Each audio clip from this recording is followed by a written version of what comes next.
Welcome back to the Healthy is Hard podcast. This is your host, Bailey French, a Purdue-trained nutritional scientist, and today we are going to talk about some simple ways that you can improve your health today. You've been told that healthy is hard, but the truth is, my friend, that finding health can be simple, and I am here to help you do that. If you are ready to take control over your health and win back the confidence in knowing that you are preventing the diseases that run in your family, you've come to the right place. Let's dive in.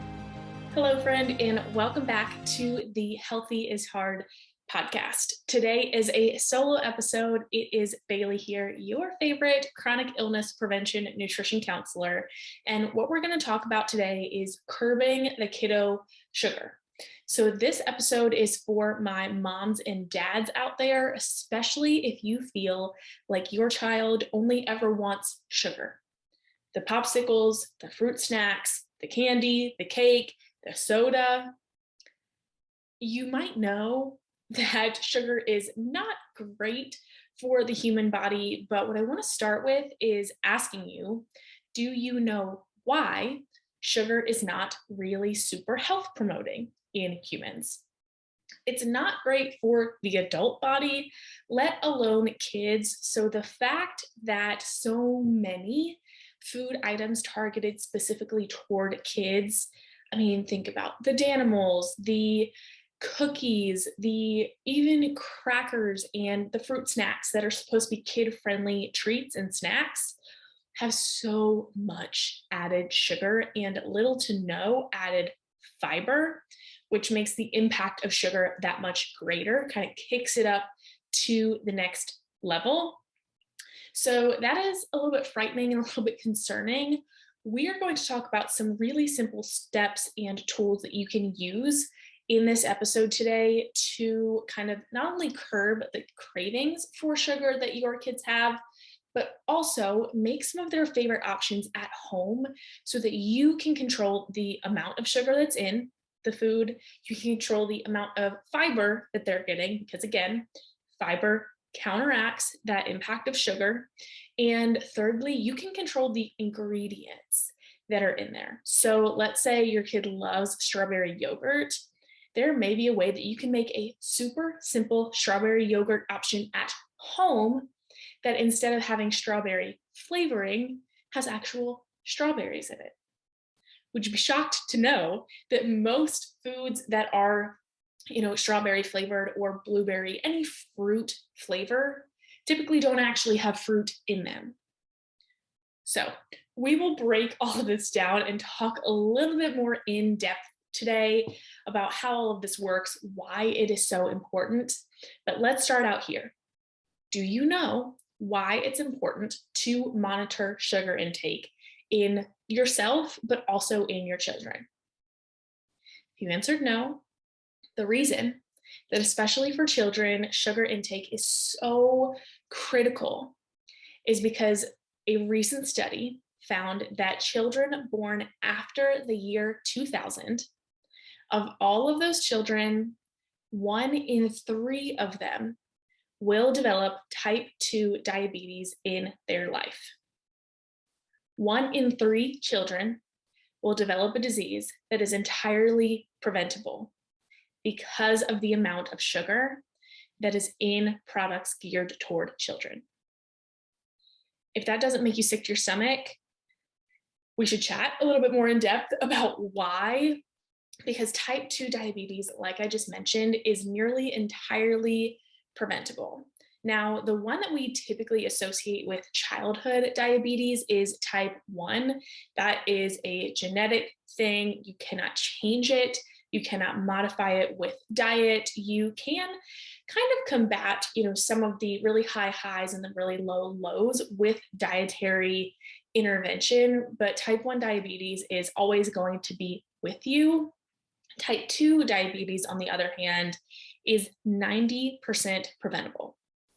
A lot of times we hear about type 2 diabetes in the older population, people into their 40s, 50s, 60s that have had a really long period of time where they've been eating a certain type of way and maybe not necessarily taking care of their health to the utmost priority.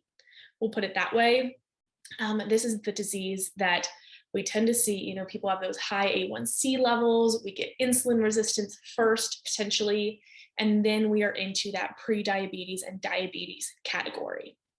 The terrifying thing about this study and statistic is that 1 in 3, so approximately 33% of the population 30 years from now will have already developed type 2 diabetes.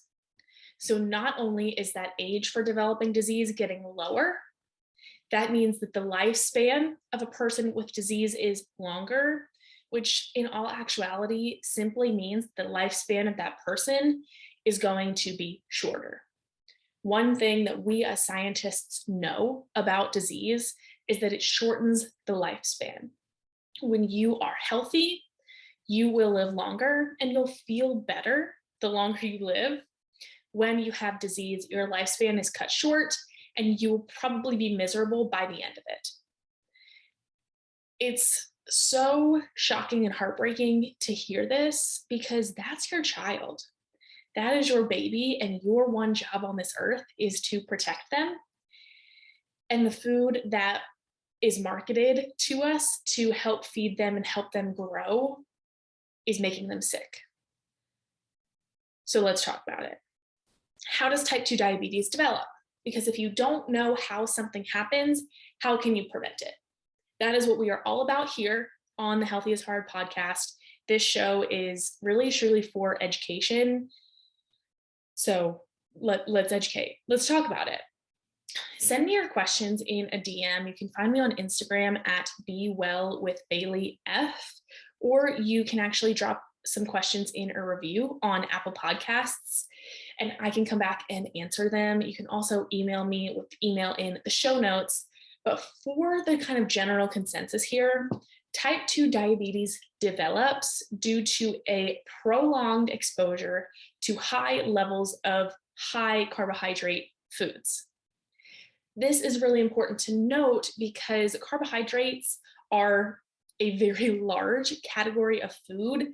Sugar is one kind of branch off the tree of carbohydrates.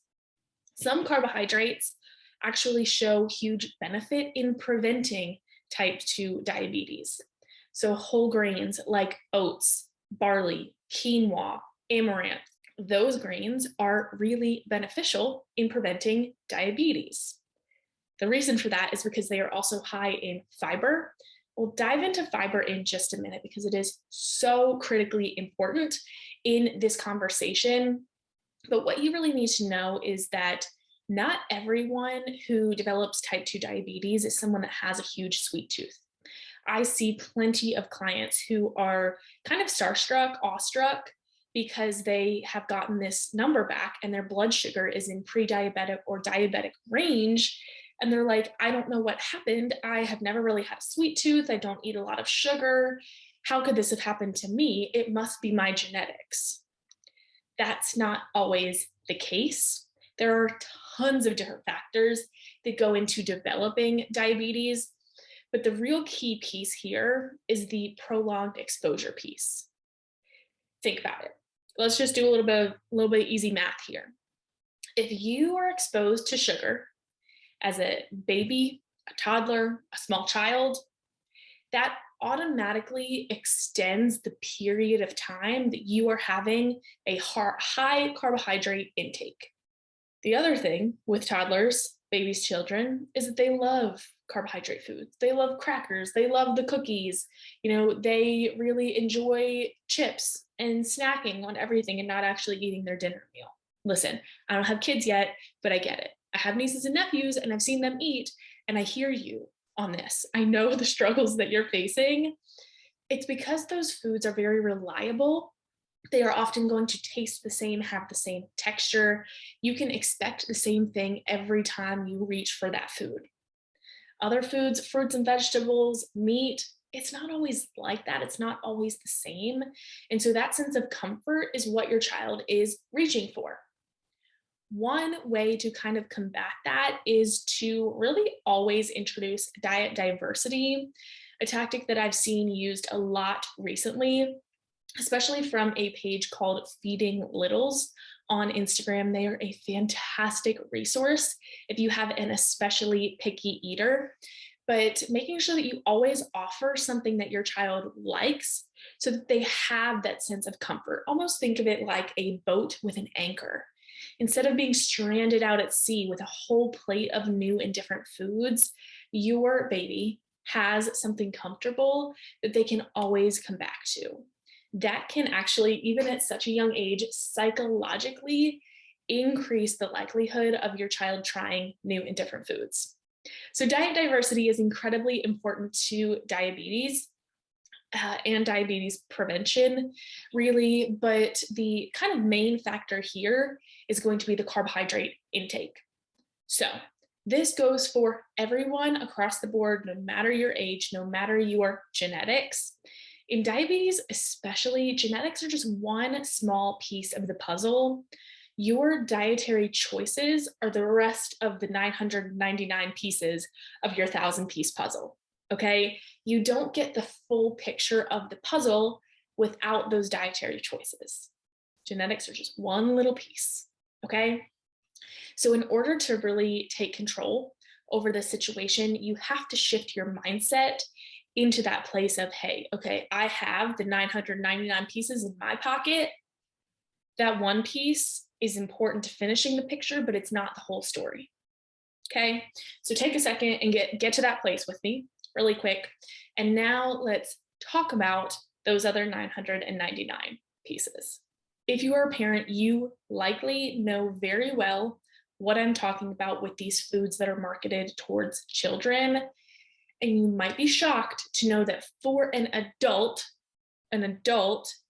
the daily recommended sugar intake is 25 grams per day for a female, 28 grams per day for a male. Those recommendations come from the American Heart Association, and those recommendations are really pretty low. You might see recommendations from other places on the internet being a bit higher. I believe that the actual recommendation from the government right now is sitting right about 50 grams per day, which is mind-blowing because the American Heart Association recommends half of that. Half of that. Now, taking it even a step back further, if that's for adults, children physically cannot process that much sugar in a day. So where's all the extra going that they can't pee or poop out? It's going into their cells. So their cells remember that high sugar, high carbohydrate environment. And this cell memory that I'm talking about, that is where disease starts to occur. Because when your child turns 30, turns 50, their cells still remember. Cells have a great memory. They still remember back when they were 3 years old, and every day they had a yogurt and they had a pack of fruit snacks and they had a popsicle, and their sugar intake was through the roof. Your cells remember. It's almost like a really great lawyer that always remembers everything. Okay, your cells do the exact same thing. So reducing sugar intake is going to be very important because when your cells remember that disease promoting environment of high sugar, that is going to be where they naturally tend to go. If your cells tend to remember a high fiber, low sugar, health promoting environment, that is where they will tend to go. The body is incredible. The body wants to heal and be healthy all of the time. A lot of the disease that we're seeing today is because of the choices that we make and throw off the body's natural inclinations. Okay, so what does all of that mean? It means that we need to cut some of the kiddo sugar. One way that you can do this is to be really mindful of both ingredients lists and the nutrition label every time you pick something up to go in your grocery cart. What I'm going to challenge you to do is to look at everything that you give your kids and start to make a tally. How much sugar are they getting? How much fiber are they getting? So when you pick up a box of, let's say a box of yogurt cups or a box of little yogurt smoothies, flip it over to the back where the big white nutrition label is and look for grams of added sugar and grams of total sugar. For fruit-based things, the total sugar is going to be probably a little bit higher than what you might like to see. Now, the added sugar is what really matters. A fruit-based product can have about 25 grams of sugar per serving, but it's also going to have a higher fiber content, which starts to cut some of that sugar down. Added sugar only adds to the fire, right? It's kind of like throwing gasoline on the fire. Fiber is the fire extinguisher. So you want to look out for sugar, both total sugar and added sugar, as well as fiber. 3 grams plus is a good source of fiber. 7 grams plus is an excellent source of fiber. Now, also remember that 25 to 28 grams per day recommendation. That is for an adult for a full day. If you see that one yogurt smoothie has like 11 grams of sugar in it, that might not be a great choice, especially if you know that your child is going to have one of those and a pack of fruit snacks and a popsicle and maybe some chocolate chips. Okay, these things really start to add up very, very quickly. The other thing that you need to be looking for is the serving size on that. So for that nutrition label, be very mindful because sometimes that 11 grams of sugar is not even for the full yogurt smoothie. It might be for half of it. So be mindful of both portion size and how much sugar is actually inside what your kid is getting. Now I hear you. Most of you are probably like, Bailey, this is great, but it's also terrible because how do I stop my kid from eating that? It's what they want, and I want to give them what they want because I want them to be happy. I hear you. I know that you want your child to be happy. I know that you want to give them the best life possible. Don't hear what I'm not saying, but do hear me when I say that the way that you can give your child the best life possible is to care enough about their life when they're an adult to make some hard choices now. I am not telling you that your kid is never allowed to have cookies or cake or ice cream. That's simply not the truth. We know as adults that moderation is the best policy. It helps reduce binge eating. It helps promote a healthier relationship with food, which is also incredibly important in a long-term healthy life that promotes longevity, that extended life period. But when we are having multiple high sugar items every single day, all year long, that's when we start to encounter problems. A really good example is ice cream. Ice cream intake is higher in the summer because it's hot outside. Ice cream stands are open in the summer, and that's okay. It is a season. You are likely not going to the ice cream stand every day.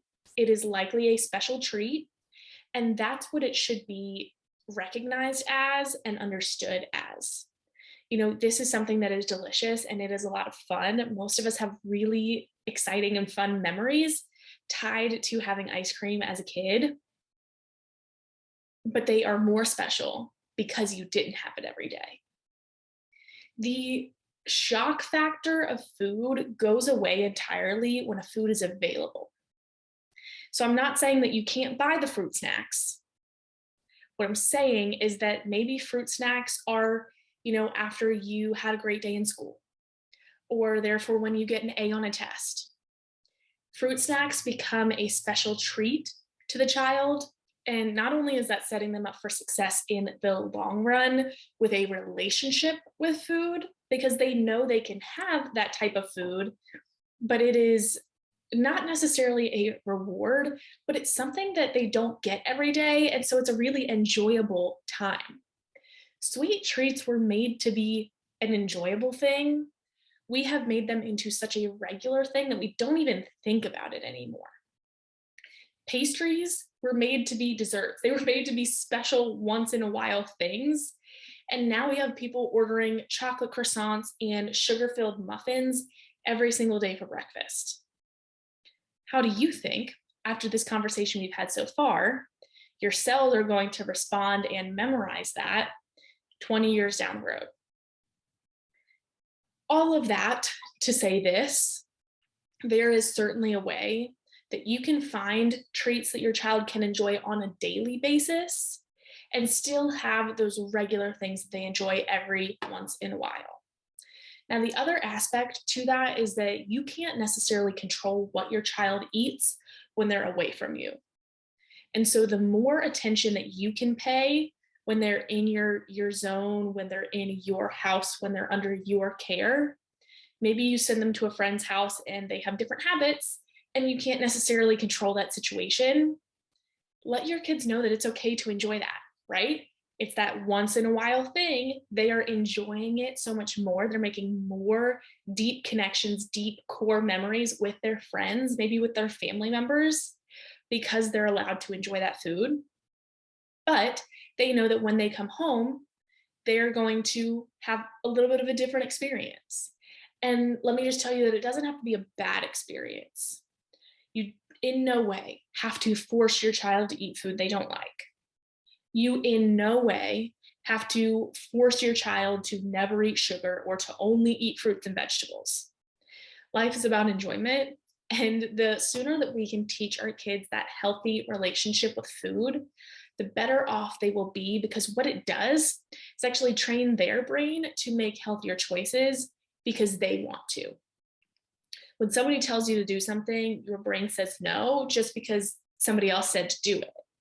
When you make the choice for yourself, it's night and day, right? If somebody tells you to do the dishes, you automatically don't want to do the dishes. But if you see the dishes and you're like, I have time, I need to do them, it's a totally different attitude going into it. So how do we change that attitude, and how do we help them make those healthier choices for themselves? Here's what you need to know. For diabetes, it is incredibly important to have a carbohydrate, a protein, a fat, and a fiber at the same meal. That is for children, that is for adults. The number one way that you can influence your child to make healthier choices is to lead by example. Lead by example. Show them what it looks like to make a healthy choice. Show them that every day at every meal, you are eating a carbohydrate with a protein, fat, and fiber. Tell them that you are choosing green beans today because green beans help give you energy to play with them longer outside. You are having ground turkey today instead of a steak because ground turkey makes your muscles feel stronger so that you can throw the ball with them longer. Adding these positive words, these positive thoughts and memories and experiences to food, psychologically, we don't have all the answers yet. We don't know exactly how the brain and our mindset influences our health. What we do know is that there is a connection. We might not know exactly how it works, but the brain is a powerful organ. And when you model healthy relationships with food, healthy boundaries with food, you say, hey, mommy really wants some ice cream today because it is warm outside and we had a really fun day together. Do you want to go have some with me? Or, hey, buddy, daddy is drinking a beer today because it's been a really long day and I want to make sure that, I'm showing up as my best self for you. So I'm going to have a little bit of daddy time first, and then we're going to play for the rest of the night.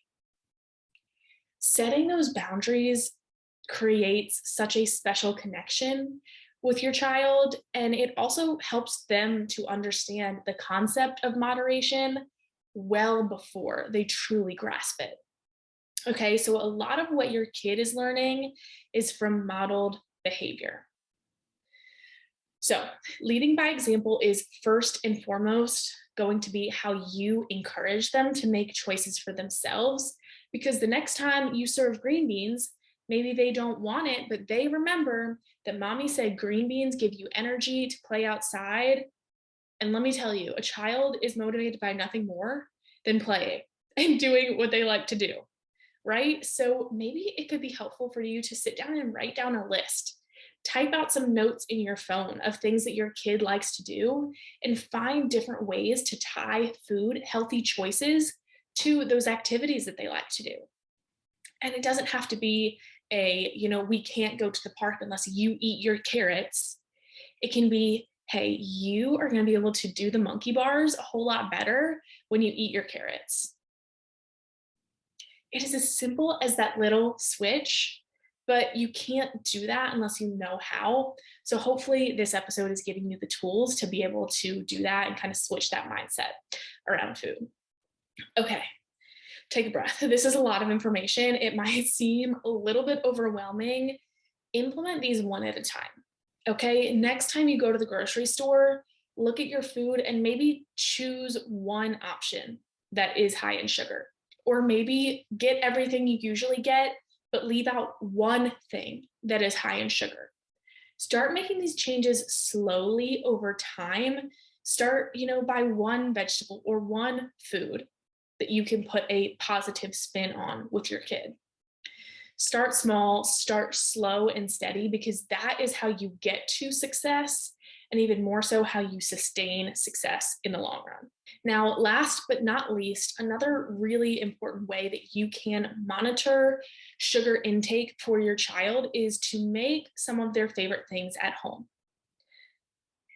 Listen, before you say it, I know what you're thinking. That takes time. I don't have any extra time. I get it. I really do understand. There are two avenues here.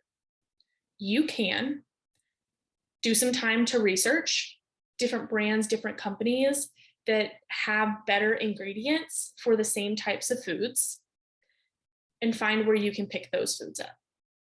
Okay? That might take a little bit less time up front. You can type in less sugar gummies or clean ingredient fruit snacks, things like that. Okay? You'll get some ideas on Google. And then again, make sure that you're checking the nutrition label, how much added sugar is in there.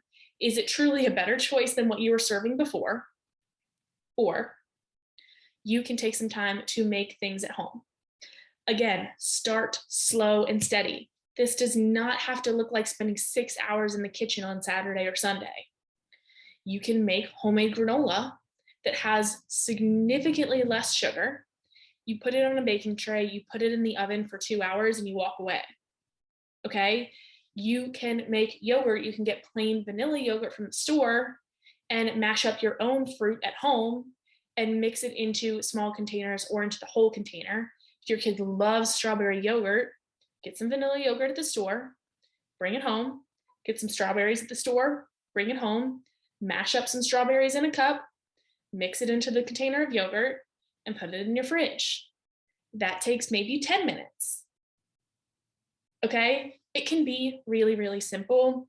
So what I would encourage you to do is to make a list of all the foods that your kid loves that you know might not be the very best option, and start to see where you can do just 1% better. It does not have to be perfect. Kids innately like sugar because kids spend a lot of energy. Think about it. They are running around crazy all day long. Energy comes from sugar. That's why they like these carbohydrates, why they like the crackers and the candy and the cookies. They spend a lot of energy, so we need to replenish that energy. But it doesn't have to be only added sugar that we're giving them. You can make granola bars at home. There's a really, really simple recipe that I'll actually drop in the show notes to make it really easy for you, that has peanut butter and oats. It has a ton of fiber from chia and flax seeds. That fiber is also a carbohydrate. Sugar is a carbohydrate, but so is fiber. Fiber can give them energy, and it can also taste really good. So you make these into granola bars or into little balls, and they can have a few and enjoy them. They're tasty, they're getting that energy without all of the added sugar. Okay, those take less than 10 minutes. Okay, you throw everything in a bowl, mix it up, roll it into balls, give it to the kids. Keep it in the fridge. It's a really quick and easy snack that they can grab themselves, and you know that it's a better option. You can also enjoy them and say, wow, these are so yummy. Don't they make you feel better when you eat them? Modeling that example for your children is paramount. That is the most important thing you can do.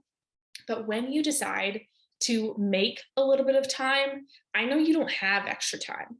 This is going to be a choice to make the extra time, to make some of those hard decisions now so that your child can live a long and healthy life. That 1 in 3 statistic, we can turn that around. It does not have to be children born after 2025, 1 in 3 will develop type 2 diabetes.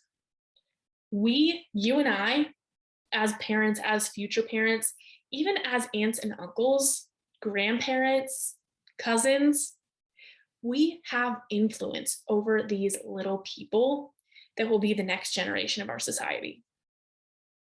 The way that you talk about food, the way that you consume and enjoy food, the way that you prepare food trains their little minds to understand what healthy choices look like. Now, the last thing that I'll add to this is that preparation, making the granola, making the little power bites, making yogurt at home, kids can be involved in that. It might take a little bit longer than those time frames that I gave if they are helping out, but it also gives them an activity. It gives them something fun to do, and they're making their own food. Do you know how much power that gives them? That little bit of control of dumping the mashed strawberries into the yogurt container and mixing it up, when they see that yogurt on their plate, they're going to think, wow, I did that. How cool is it that I made that and now I get to eat it? The control, the power, the sense of accomplishment that they get from helping out in the kitchen, making these healthier choices. Again, think of how their cells are going to remember that. But when your baby moves out, has their own apartment in a big city with a new adult job, they're going to remember making strawberry yogurt with their mom or dad, and they're going to do it in their house. And they're not only going to have a great memory, but they're going to understand and know how to make a healthier choice. That is really all I have for you today. There's so much that we could dive into with diabetes, with healthy eating with kids. If that's something you want to know more about, make sure to let me know by sending me a DM, an email, leaving me a review on Apple Podcasts. But for right now today, those were 3 tips that you can start using to reduce sugar intake in your kids. And the big kicker here is that when you reduce their sugar intake, they crave it less. When you add fiber and more nutrient-dense options, they crave sugar less because that carbohydrate, that energy need is already being met. They're craving sugar because they need the energy, but if you're giving them energy in the form of fiber and other complex carbohydrates, they don't need the sugar. They forget about it. Okay, so making sure that these are habits that you're building inside of your home and you are also modeling those habits, that is truly how you create change one person at a time. And that one person probably matters to you more than anybody else on earth. So I really hope that this was helpful. If you learned something, if you found this really useful, send it to a friend. Send it to another parent, to a friend, a family member that has maybe a little bit of a picky eater. These tips are something that everybody can do. This is good for adults as well. A lot of the things that we buy for ourselves have added sugars hiding out in there. So really things to just be mindful of and start to reduce that risk, turn those statistics around, and really create a healthier society. So to recap really quickly, first, check the nutrition label and the ingredients list. 2, model healthy habits, change the way you talk about food in your home. And 3 is to make some of those things yourself. Check out the show notes for everything that we talked about today. Share this episode with a friend. It would not only mean the world to them to know that you're thinking of them and that you care about them and their children, but it would also mean the world to me to help change one more little person's life, to change one more household for the better. I am so glad that you tuned into this episode today. Let me know what you thought. Share it to your social media and tag me so that I can see it and cheer you on. I'm really proud of you for investing the time to listen in and learn how to make healthier choices. Wanting to is the first and hardest step. Acting on it is a whole nother ballgame. And if you need a little bit more support with that, reach out and let me know. I am here for you, and I am excited to see you next time on the Healthy is Hard podcast. Stay well, my friend. Thank you for being a part of this conversation today. By sharing with just one friend, you are not only showing the people that you love that you care about them, but you are helping this message that healthy does not have to be so hard reach hundreds of other people. Be sure to check out the show notes and visit www.bewellhwc.com for more information and to subscribe to the show so that you get notified every time there is a new episode available for you to learn more health tips and help you achieve your healthiest self. I cannot wait to sit down and chat with you again so soon. Until then, stay well.